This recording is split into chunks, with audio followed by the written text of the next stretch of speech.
Have you ever heard something you couldn't explain? A whisper when no one was there, a reflection that blinked when you didn't. Tonight, you're not just watching a video, you're stepping into the shadows of stories that were meant to stay buried. These are 10 real creepy tales, some hidden, some forgotten, and some too disturbing to speak aloud. But we will. So turn off the lights, put on your headphones, and remember, if you feel something behind you while listening, don't turn around. 1. The woman who only appears in reflections. Have you ever stared too long into a mirror, only to wonder if something or someone is staring back? Tonight's story takes us to a forgotten village in Romania, where an old mirror was never just a mirror. This is the terrifying true account of the woman who only appears in reflections. Stay until the end, you won't look at mirrors the same way again. In the quiet hills of northern Romania, there lies a crumbling village untouched by time. A family of Farana, her husband Mihai, and their 2 daughters moved there in 2006. Looking for peace after Mihai's early retirement from the city, the house they bought was unusually cheap. Locals refused to go near it. Whispers spoke of the widow's house, a place where a woman had died tragically during childbirth in the 1940s. Anna found this superstition silly. The house, though aged, was structurally sound. But there was one thing she didn't like: mirrors everywhere. Old, ornate mirrors in the hallway, kitchen, even the bedrooms. Some were fused into the walls. Still, they moved in. That was their first mistake. It started subtly. Maria, the youngest daughter, just 6 years old, would spend hours staring into her bedroom mirror. At night, Anna would find her whispering to it.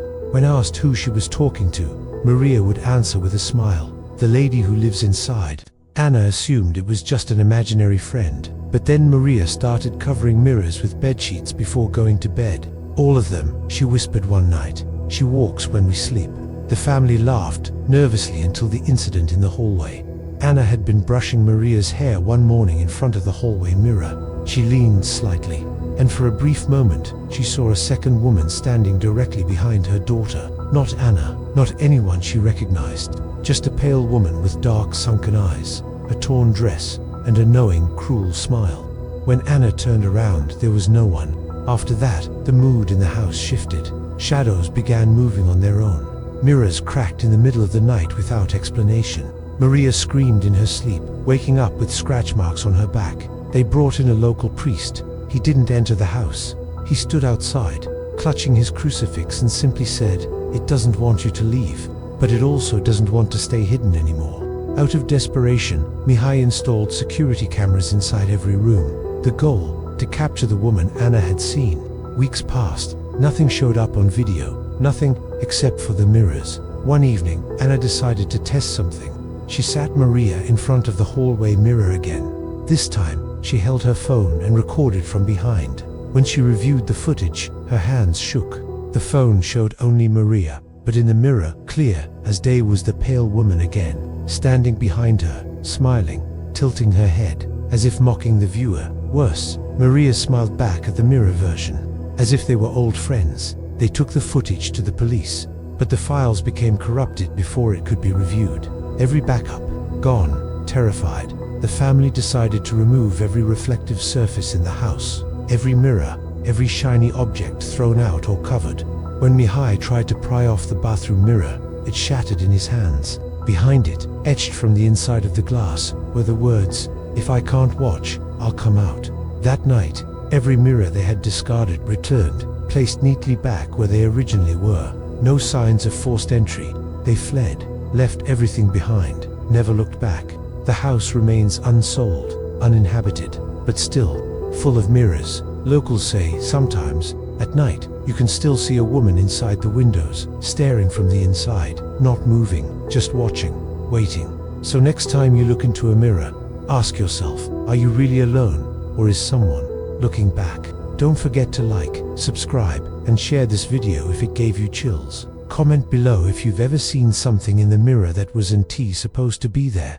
2. The sound from below. Apartment 44B. Have you ever heard a sound that wasn't supposed to exist? In downtown Chicago, there stands a luxury high-rise building known for its sleek design, 24-hour security, and wealthy tenants. But if you ask the old doorman, he'll tell you never to take the elevator to the 44th floor.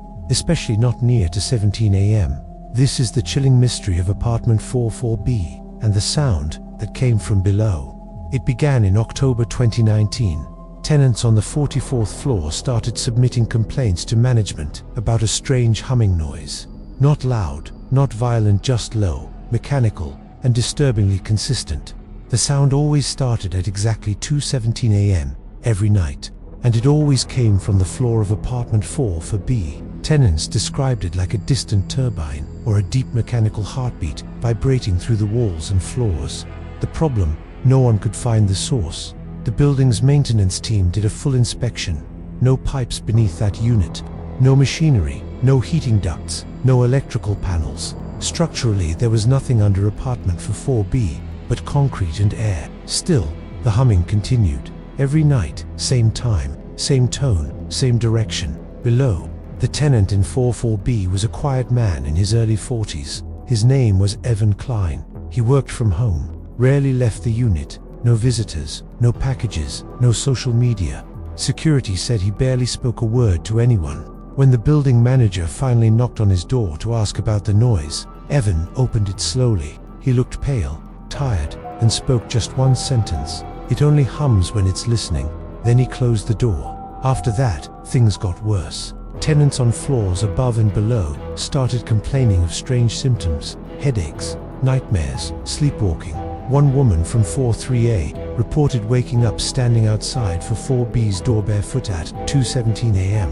with no memory of how she got there. Security was called. The guards checked Evan's unit the next morning, but he was gone. The door was unlocked, lights off, half-eaten meals still on the table, TV frozen on static, and on the coffee table, a note: "It only hums when it's listening. When it stops, it's ready." Management assumed Evan had some kind of breakdown, until 2 nights later, at exactly 2:17 a.m., the building experienced a full blackout. Only on the 44th floor. All lights, all power, all security feeds gone. The outage lasted 4 minutes and 17 seconds. When power was restored, the hallway outside apartment 44B was covered in black ash, charred streaks along the walls and floor, but no signs of fire, no heat damage elsewhere, no smoke alarms triggered, and worst of all, the door to 44B was gone. Not broken, not removed, gone. In its place was smooth concrete wall, as if the door had never existed. They checked the hallway security footage. Everything between 2 hours, 16 minutes and 57 seconds and 2 hours, 21 minutes and 14 seconds was corrupted, except one 4-second audio clip, a low mechanical hum, followed by a whisper: "It's awake now." The unit was sealed off. The building quietly renumbered the floors. 44B became storage, unlisted, unused. But the janitor says sometimes, at 2:17 a.m., if you walk past the old hallway, you'll still hear the sound, faint, mechanical, coming from below. So if you ever hear a low humming at night, stop and listen. Because if the humming stops, it might already be ready.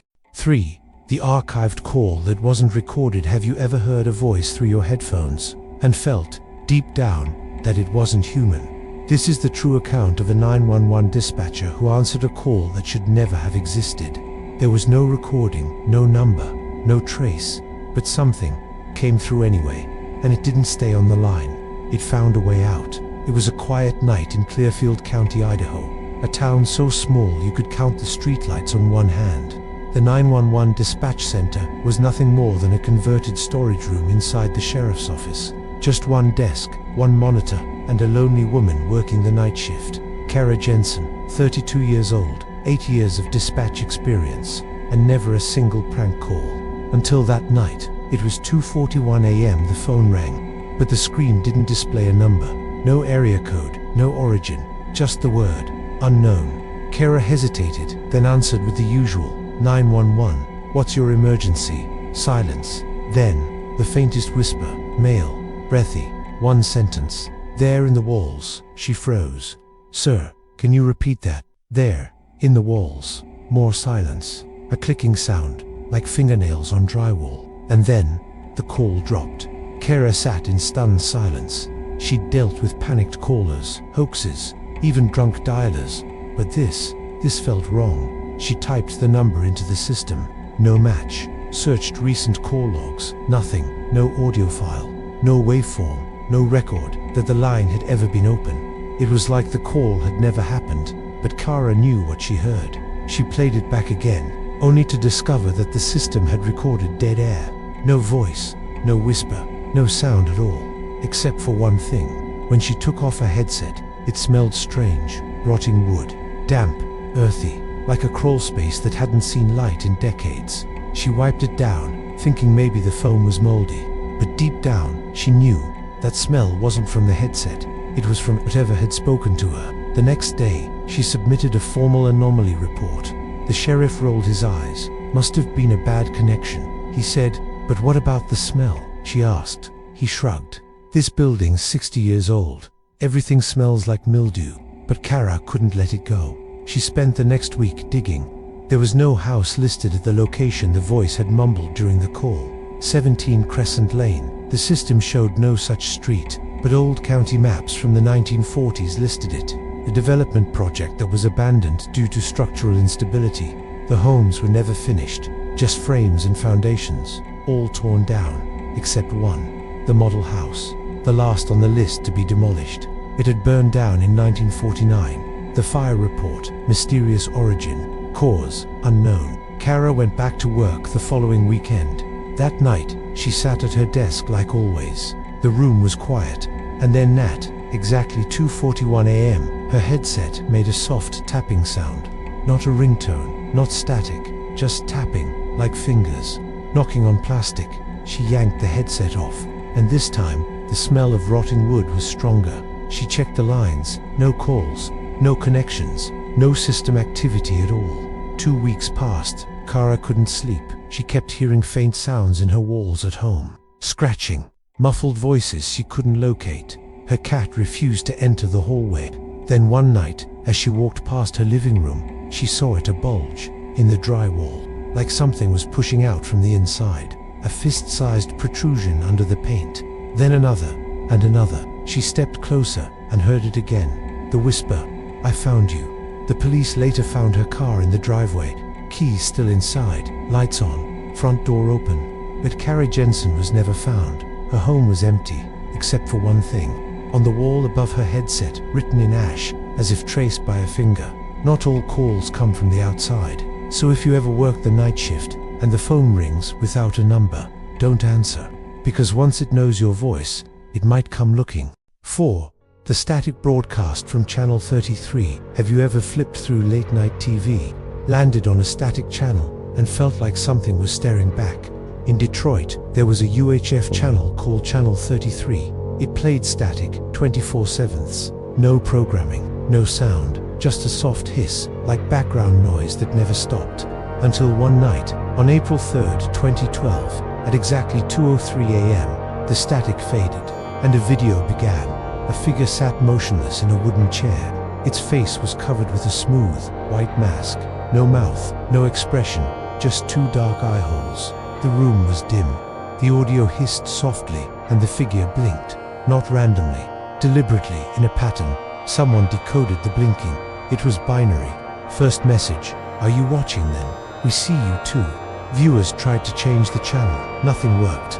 Some said the remote was useless. Even the power button failed. A few claimed unplugging the TV didn't even shut it off. The screen stayed on. After 3 minutes, the figure tilted its head. The screen glitched violently. Then, static returned, just like before. But things weren't the same. People who saw the video began hearing the static in their dreams. One man woke up with burn marks around his ears. A woman saw fog forming on her mirrors, and in the fog, the figure's reflection, sitting silently behind her. The FCC denied the channel ever existed. No Channel 33 is registered to broadcast in Detroit, but people had footage. In some recordings, the mask cracked slightly. In others, the figure got closer. One frame even showed a faint smile, and then came the corrupted files. Some videos changed. The figure now stood in a hallway. In others, the blinking stopped. No message, no movement, just watching. Today, tuning to Channel 33 shows nothing but static. But now and then, someone catches a glimpse, a shadow behind the snow, a flicker of motion, a pause in the static's rhythm, And if you ever hear a low hum coming from your TV at night, don't look, because if it sees you, it might start blinking again. 5. The school that didn't exist. Have you ever had a memory so vivid that it haunted you for years, only to realize no one else could confirm it ever happened, as if the entire event was deleted from reality? This is the chilling story of a substitute teacher who stepped into a school that, according to every record, map, and archive, simply never existed, and yet she left with physical proof that something or someone had been watching her. Her name was Margaret Ellis, and in the early fall of 1998, she was a new substitute teacher working in the rural counties of Maine, mostly quiet towns, small schools, and easy days. That particular morning, Margaret received a call from the school district asking if she could fill in for a teacher at a place called Hawthorne School, a name she had never heard before. Despite working across the district for over a year, she asked the woman on the line to repeat it, but the instructions were clear. The address was 44 Penumbra Lane, off Highway 17, just past the tree line. Margaret, though curious and slightly unsettled, assumed it was just an older school she hadn't been assigned to yet. Rural towns always had forgotten buildings, right? So she packed her bag, grabbed her car keys, and made the quiet drive toward Penumbra Lane. What she found was wrong. The road turned from asphalt to gravel, then gravel to dirt, and soon fog settled in like a blanket, surrounding her until the trees felt like walls. At the end of the lane stood an old building, Hawthorne Elementary, brick walls covered in ivy, an ancient bell tower looming above, and windows that looked like eyes peering through a century of dust. There were no playgrounds, no school buses, no signs of life, except a faint light flickering from within. Still, she entered. Inside, the front lobby smelled of damp paper and mold, the air stale and unmoving, and lining the walls were old black and white class photographs, each frame cracked and each student's face slightly blurred. An older man sat behind the front desk, grey suit, silent demeanor, and without a word, he slid a folded schedule toward her and pointed down a dark hallway. He said only 2 words, Room 12. As she walked through the hallway, Margaret noticed something incredibly strange. None of the clocks had hands, just round, empty faces hanging on the walls, ticking silently toward nothing. She passed locked classrooms, dim lights, and walls that seemed to absorb sound. Her footsteps were the only noise. When she opened the door to room 12, she found 20 children already seated. They were pale, still silent. They didn't blink. They didn't smile. They just stared, eyes wide and unbroken, as if watching her soul, not her face. Margaret introduced herself, began the day's lesson, and continued as if it were any normal school day, despite every instinct in her body telling her to leave. Not a single student spoke or moved. They just followed her every motion with their unblinking eyes. At one point, she turned to the chalkboard to write a math problem, and when she turned back, every single child was smiling, but not like children. Their mouths were stretched just a little too wide, unmoving, lifeless. Then, like a blink in time, the smiles vanished. Margaret stumbled back, knocking over a piece of chalk, and the class returned to their original state, frozen, watching, waiting. She tried to dismiss it as stress, maybe even a hallucination, and when lunch break came, she stepped out of the classroom to find someone to talk to. But the halls were empty. No other teachers, no voices, no cafeteria, no bells. Just silence, and the faint sound of something moving in the walls. She passed the front office, now empty, and peered through one of the locked classroom doors. Inside, the desks were stacked to the ceiling, chairs nailed to the walls, and in the center of the floor was a single child's shoe. It was clear now this place wasn't a school anymore, if it ever was one to begin with. Margaret returned to room 12, finished the silent lesson, and waited until the final bell, not a speaker tone, but the actual bell in the tower, rang at exactly 3:00 p.m. She gathered her things, opened the classroom door to leave, and that's when she heard it. A voice, a whisper, directly behind her, "Don't forget us." She spun around, but the room was empty. Every desk was gone, the chalkboard wiped clean. The lights flickered and dimmed until the room was swallowed by darkness. Margaret ran, through the halls, out the front doors, and when she turned around, the school was gone. No building, no brick, no ivy, just trees, fog, and dirt. Penumbra Lane was now just a path through the woods. She stumbled to her car, shaking, unsure if anything she experienced was real. Maybe it was a dream, a hallucination, stress and exhaustion finally catching up. That's what she told herself, until 2 days later, she reached into her work bag to grab her notebook and found something that hadn't been there before. A photo, old, faded, black and white. It showed her standing at the front of room 12, chalk in hand with the children behind her, seated in their desks. But every single child had no face, just smooth, blank skin where eyes, noses, and mouths should have been. And in the corner, scrawled in faded ink, Hawthorne School, class of 1954. There were no records of the school, no staff, no fire inspection, no GPS trace of a building at that location.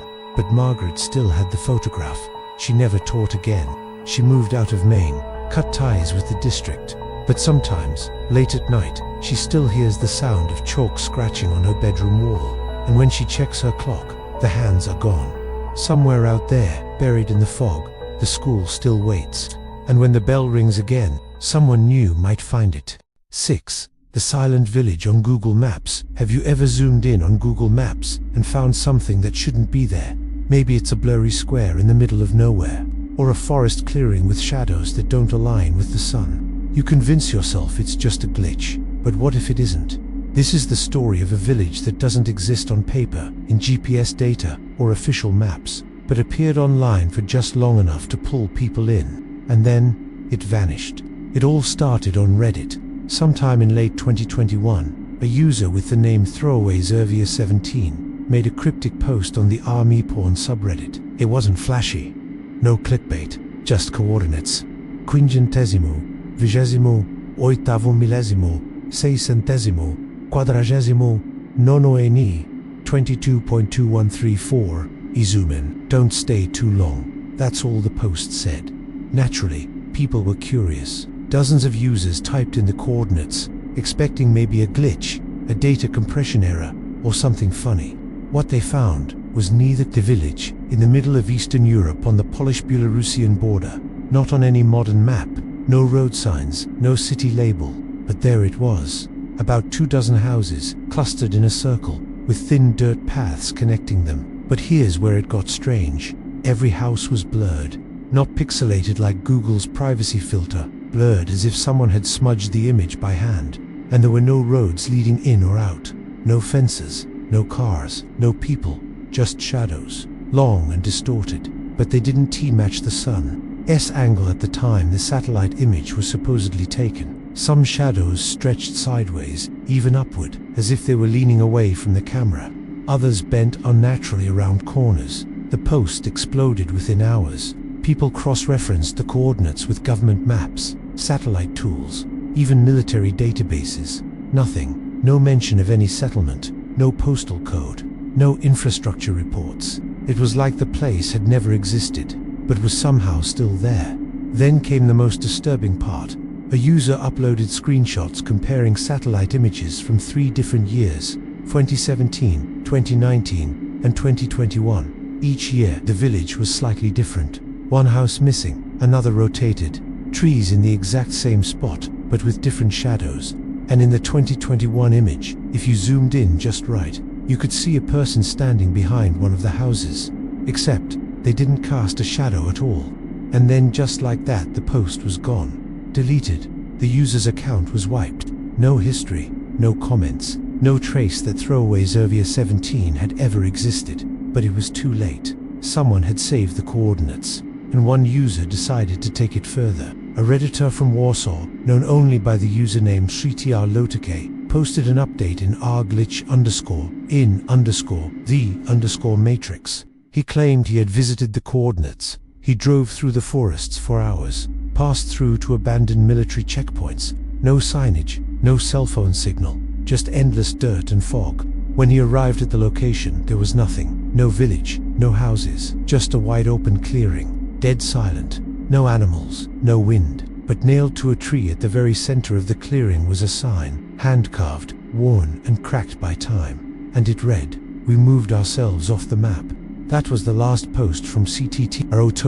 His account was suspended 3 days later due to suspicious activity, and the coordinates Google blurred them entirely. Now, if you search that area, you'll just see a Larace image of forest. No buildings, no signs, just green noise. Almost like someone erased it. But here's the part that still unsettles people. Some Redditors claim they bookmarked the village on Google Maps. A few even downloaded the images. And sometimes, when they open the files offline, they see new details. A new building, an extra shadow, a person in the corner that wasn't there before. And one user said the shadows started moving. If you reverse image search, the last known screenshot of the village, it doesn't link to Reddit, it doesn't link to Google. It links to a private server in Estonia, owned by a now defunct web mapping startup. When contacted, the company claimed they never received satellite data for that region and had no idea how the image was generated. But deep in the image, metadata, someone found a strange phrase embedded in the XF tag. It read, "The village remembers who sees it." Is it an elaborate hoax, an art project, a glitch in satellite rendering, or something else? There are ancient folk legends from that part of Europe, stories about ghost settlements, villages that vanish overnight, places that only appear when you're not supposed to find them, communities that reject the outside world so violently they erase themselves from history. But if that's true, why did the village appear on Google Maps in the first place, and why now? Some believe the post was a warning, that someone in the village uploaded the coordinates to lure people in, to feed the myth, to make others remember it, so they never forget how to stay hidden. Others think the village isn't gone, just watching, waiting, and if you zoom in long enough, they'll know, because they see you first. 7. The house with no corners. There's a strange corner of YouTube dedicated to odd, forgotten architecture, abandoned buildings, underground tunnels, houses that defy logic, and then there's the house that doesn't have any corners at all. This is the story of a YouTuber named Mark Elroy, known online for exploring strange places, and the house that seemed to bend reality. And him. Mark's videos were usually light-hearted. Urban Curiosities was his channel. 230,000 subscribers. He reviewed bizarre buildings, spiral-shaped homes, upside-down rooms, staircases to nowhere. In July of 2022, he posted a teaser titled, "Found Something Weird in New Hampshire. No straight lines." That was the last title ever uploaded. The video showed him driving into rural woods outside Keene, New Hampshire.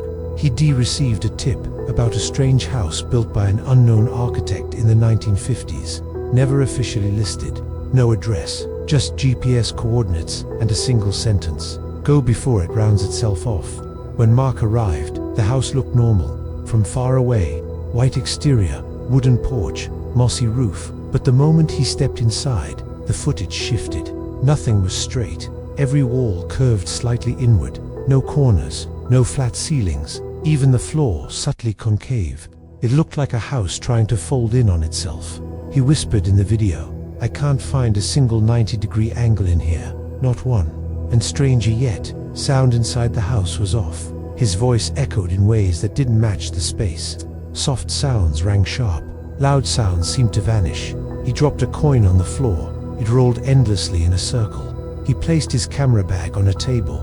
It slid off slowly, as if nudged. He stayed overnight. That's when things got worse. At 1:33 a.m., he recorded audio of what he thought were footsteps, circling him, soft, repeating. No matter where he stood, they always sounded just behind him. The next clip in the video was just him, staring into the camera, pale eyes wide. He said, "I don't think this place is haunted. I think it's shifting, like it's trying to smooth me out, like it doesn't want sharp things inside it." His final upload ended abruptly. The screen glitched, cut to static. Then nothing. No goodbye, no outro, no ads. A day later, his entire channel vanished. Not just the video, every video. His name was wiped from search results. Links returned, channel not found. But the internet never forgets. Some viewers had saved screenshots from the video. One, taken near the end, showed Mark standing near the living room wall, except his body looked wrong. His arm slightly curved, his head just subtly misshaped, like the camera lens had warped, or like he had. Some say it was a hoax, that he faked it for views. Others claim the house was real, that Mark crossed into something non-Euclidean, a place not meant to host human geometry, that the house didn't just remove corners from architecture, It removed them from him. No one has found the house again. The GPS coordinates now point to forest. No structure, no remains. But a few people who followed the old coordinates say they heard something in the trees. A soft, endless circling sound. And some claim they felt something odd afterward. Like their dreams became smoother, less defined. Like the corners of their thoughts had been rounded. If you ever find yourself in a house with no edges, no angles, no shadows that form squares, leave. Because if it's trying to reshape the world around it, you might be next. 8. The man who woke up in the wrong life. Imagine falling asleep in your own apartment and waking up in a life that isn't yours. That's what happened to a man in Oregon. He remembered going to bed alone in a small apartment in Portland. No wife, no kids, freelance job, quiet life. But when he woke up, he was in a large house, next to a woman he didn't recognize, who called him Dan. She smiled, kissed his forehead, and said, "You slept like a rock. Breakfast is ready." As he walked through the house, he saw framed photos on the walls. Photos of him, with her, and a boy around 10 years old. "Dad, can we go to the lake this weekend?" the boy asked. He just nodded, stunned.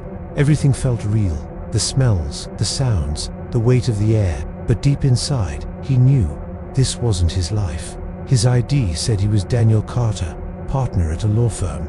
Same birthday, different job, different world. He tried to adapt, going to work, pretending to remember things, playing the role of husband and father. But the memories never came, and the unease never left. Weeks passed. One night, unable to sleep, he walked into the kitchen, opened the fridge, and taped inside was a note.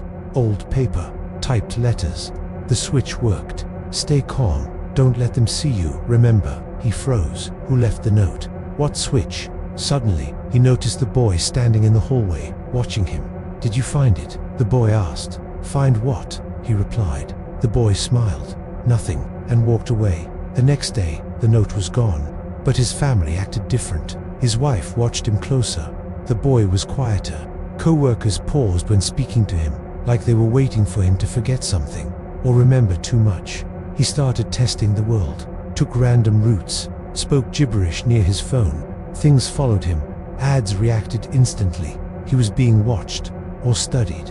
Then he remembered his old job, a tech project on consciousness transfer. The last message he got before it ended was, "Too many crossings, irreversible consequences." This wasn't a dream. It was real, and someone, or something, had moved him here. Maybe this family wasn't lying. Maybe they weren't real at all. Maybe this world was built to hold him in. A week later, he found one more note, handwritten, quietly taped to the back of a cereal box. "You're almost stable. Forget him. He hasn't told anyone. He just keeps pretending, smiling, working, checking the fridge every night, and wondering who wrote the first note, and what happens if they know." He remembers. 9. The black-eyed child in the forest trail cam in the deep forests of British Columbia, where mist clings to the trees and silence feels too thick. A hiker set up a trail cam, hoping to catch footage of wildlife. What he captured instead was something no one can explain, something not quite human, and not quite alive. This is the story of the black-eyed child caught on camera, and the final image that no one has been able to forget. The hiker's name was Daniel, an experienced outdoorsman. He'd been hiking a remote trail near Mount Seymour for over a decade. Nothing unusual, just forests, animals, and the occasional bear print. That changed in the spring of 2021. He had mounted a motion-activated trail cam to a tree near a clearing. It was set to snap photos every time something moved past. Deer, raccoons, coyotes. At first, everything seemed normal. But then, on the third night, one frame stood out. A child, standing completely still, at the edge of the trees. Daniel thought it was a glitch. Kids don't hike this deep into the woods. And this one looked wrong. The child's arms were down by their sides, hands clasped tightly, clothes were dirty, no shoes, and worst of all, their eyes were completely black, not just in shadow, full, pitch black, no reflection, no whites. Their mouth was shut tight, the expression unreadable. He scrolled through more photos. Night 4, same spot, same child, same pose. Night 5, again, unmoving, unblinking. No animals nearby, no birds, no wind through the trees, just the child, still, like the forest had stopped for them. On the sixth night, something changed. The camera stopped working. When Daniel returned to retrieve the memory card, the camera had been ripped off the tree, not broken or chewed, ripped cleanly, like someone tore it off with force and purpose. But the memory card was still intact, and it held one final image. A close-up, the child's face, now much closer to the camera, leaning in, eyes still black as void, but now, smiling, the kind of smile that doesn't reach the cheeks, thin, controlled, like the child finally knew you were watching, and they were watching back. Daniel quit hiking after that. He deleted his social media, moved out of the province, but copies of the image had already been shared, blurry versions posted on Reddit, trail cam forums, and deep web threads. Some say if you stare at the photo long enough, your screen flickers. Others claim the smile changes when you're not looking directly at it, and a few say they started finding tiny, bare footprints in their backyard. Even in the city, skeptics say it's just a well-timed prank, a camera malfunction, a trick of light, but believers, they think the child was never a child, that it's one of the black-eyed beings, entities with no origin, no emotion, and no soul. And once they've been seen, they want to see you next. So if you ever set up a trail cam in the woods, and you spot a child standing too still, with eyes too dark, don't zoom in, don't go back, and whatever you do, don't smile back. 10. The Watcher beneath the lake in the quiet wilderness of Finland. There's a lake with no name on most maps. Fishermen avoid it, birds don't land there, and those who swim in its waters often say the silence feels too heavy, like something is listening from below. This is the story of what a group of divers found in that lake, and why one of them never returned to the water again. It began as a routine cleanup dive. In July 2020, a team of 3 divers volunteered to clear debris from local lakes, mostly trash, lost fishing gear, or sunken logs. The lake near Kainu looked shallow from the surface, but once they dove beneath, it dropped into a cold, dark basin. Visibility was poor. The deeper they went, the quieter everything became. No fish, no movement, just still, green-black water and the sound of their own breathing. At around 11 meters down, one diver, Hiro, the youngest of the team, signaled to the others. He'd spotted something unnatural. It wasn't trash. It wasn't a log. It was a door. Not a door from a boat or house. This was massive, made of stone, perfectly rectangular, and embedded flat into the lake bed, like an entrance to something buried beneath the mud. Hiro ran his gloved hand across it. The surface was cold and smooth, carved with deep grooves that looked almost like symbols. There was no handle, no hinge, no frame, just a solid, silent door. The team marked the coordinates and planned to return the next day with better equipment. But when they came back, it was gone. No door, no markings, just mud, as if nothing had ever been there. Confused, Hiro reviewed the footage from his helmet camera, hoping to prove what they saw. At first, the video showed the door clearly, dark stone, strange carvings, but near the end, as the team began their ascent, something flickered on screen. A final frame, just a few seconds long. It wasn't the door, it was a pair of eyes, wide, pale, and staring. Not human, not fish. The eyes were below him, peering out from beneath the mud, watching as he swam above. Hiro dropped the camera and surfaced in a panic. The other divers said they'd never seen him so pale. He never swam again. In the weeks that followed, he told his family something was wrong with him. He said he could still feel water in his lungs, even on dry land. He'd wake up in the middle of the night coughing, gasping like he was drowning, and always, in his dreams, he saw those eyes. The footage was uploaded briefly to a private forum. It was removed within 24 hours, but a few screenshots survived, blurry, but clear enough to show the shape of the eyes, almost glowing against the dark lake bed. Some locals believe the door leads to an ancient water tomb, sealed centuries ago. Others claim it's not a door at all, but the back of something enormous, something alive that sleeps under the lake. And when Hiro touched it, it woke up. Today, the lake is off limits. No one dives there anymore. The coordinates are hidden, but some say, on clear nights, if you stand on the shore and stare into the still water, you might catch a glimpse of something staring back.